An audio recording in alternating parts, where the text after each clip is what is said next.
AP deputy CM Pawan Kalyan నేటి నుంచి వారాహి అమ్మవారి దీక్ష చేపట్టనున్నారు. 11 రోజుల పాటు నియమనిష్టలతో ఈ దీక్ష చేయనున్నారు పవన్. ఈ దీక్ష సమయంలో పండ్లు, ద్రవాహారం మాత్రమే తీసుకోనున్నారు.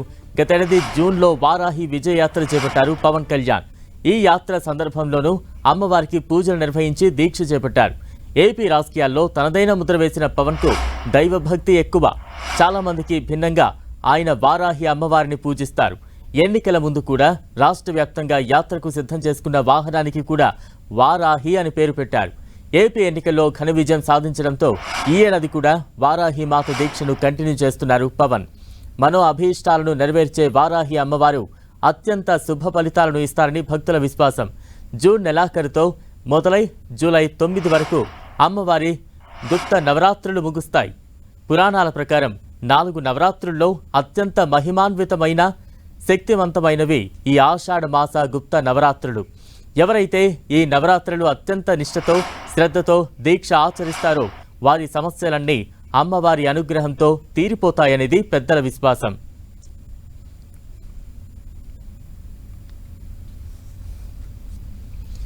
ఇక డిప్యూటీ సీఎం పవన్ కళ్యాణ్ దీక్షకు సంబంధించి మరింత అప్డేట్స్ అందించేందుకు మా ప్రతినిధి దుర్గా సిద్ధంగా ఉన్నారు. దుర్గా,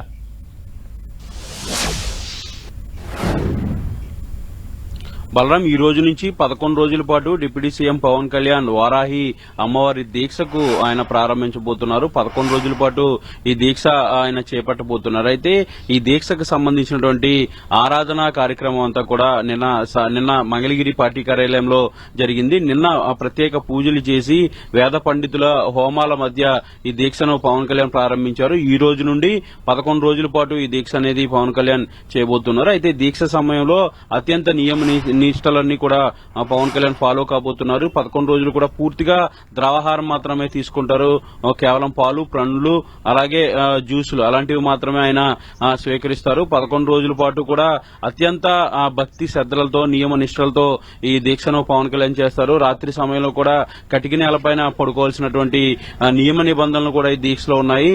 వారాహి అమ్మవారి సంబంధించినటువంటి దీక్ష గతంలో ఏదైతే వారాహి యాత్ర ప్రారంభించారో అప్పుడు కూడా గత ఏడాది జూన్లో కూడా ఇదే దీక్షను పవన్ కళ్యాణ్ చేపట్టారు. వారాహి యాత్ర చేస్తూనే దాంతోపాటు ఈ దీక్షను కూడా కొనసాగిస్తున్నటువంటి పరిస్థితి అప్పుడు కనిపించింది. ముఖ్యంగా తన ఎన్నికల ప్రచార రథానికి కూడా వారాహి అని పెట్టుకున్నారు. అత్యంత నమ్మకంతో, అత్యంత భక్తి శ్రద్ధలతో ఈ దీక్షను పవన్ కళ్యాణ్ చేపడతారు. గతంలో జూన్ నెలలో కూడా ఇదే విధంగా దీక్షను చేపట్టారు. 11 రోజుల పాటు వారాహి యాత్ర ప్రారంభమయ్యే ముందు రోజు దీక్షను ప్రారంభించి తర్వాత వారాహి యాత్రను ప్రారంభించారు. నేరుగా మంగళగిరి పార్టీ కార్యాలయంలో ప్రత్యేక పూజలు చేసి వారాహి దీక్షను చేపట్టినటువంటి పవన్ కళ్యాణ్ అక్కడి నుంచి అన్నవరం వెళ్లి అన్నవరం సత్యనారాయణ స్వామిని దర్శించుకున్న తర్వాత పూర్తిగా అన్నవరం టు భీమవరం మొదటి యాత్ర అనేది చేశారు. వారాహి యాత్రతోనే జనసేన పార్టీకి అత్యంత యాక్టివిటీ అనేది మరింత పెరిగింది. జనసేన క్యాడర్లోను, జనసేన నేటర్లోను కూడా ఒక ఉత్సాహం అనేది కనిపించింది. అప్పుడు వారాహి యాత్ర అనేది విజయవంతమైంది. గడిచినటువంటి ఎన్నికల్లో 21 స్థానాలు పోటీ చేస్తే 21 స్థానాలు కూడా జనసేన సొంతం చేసుకుంది. 2 ఎంపీ స్థానాలు కూడా సొంతం చేసుకుంది. ప్రస్తుతం డిప్యూటీ సీఎం హోదాలో 6 కీలకమైనటువంటి శాఖలు పవన్ కళ్యాణ్ బాధ్యతలు నిర్వహిస్తున్న పరిస్థితి కనిపిస్తుంది. అయితే ఈ వారాహి అమ్మవారికి సంబంధించినటువంటి చేసినటువంటి దీక్ష అనేది విజయవంతమైందని పవన్ కళ్యాణ్ నమ్ముతున్నారు. అందులో భాగంగానే ఈ ఏడాది కూడా సేమ్ అదే వారాహి అమ్మవారి దీక్షను పవన్ కళ్యాణ్ చేపట్టారు. నిన్న ప్రత్యేకమైనటువంటి పూజలు అలాగే హోమాలు చేసిన తర్వాత దీక్షను స్వీకరించినటువంటి ఈ రోజు నుంచి 11 రోజుల పాటు ఈ దీక్ష కొనసాగబోతుంది. కీలకమైనటువంటి నియమ నిబంధనలన్నీ కూడా పవన్ కళ్యాణ్ ఫాలో కాబోతున్నారు. Balaram, thank you Durga.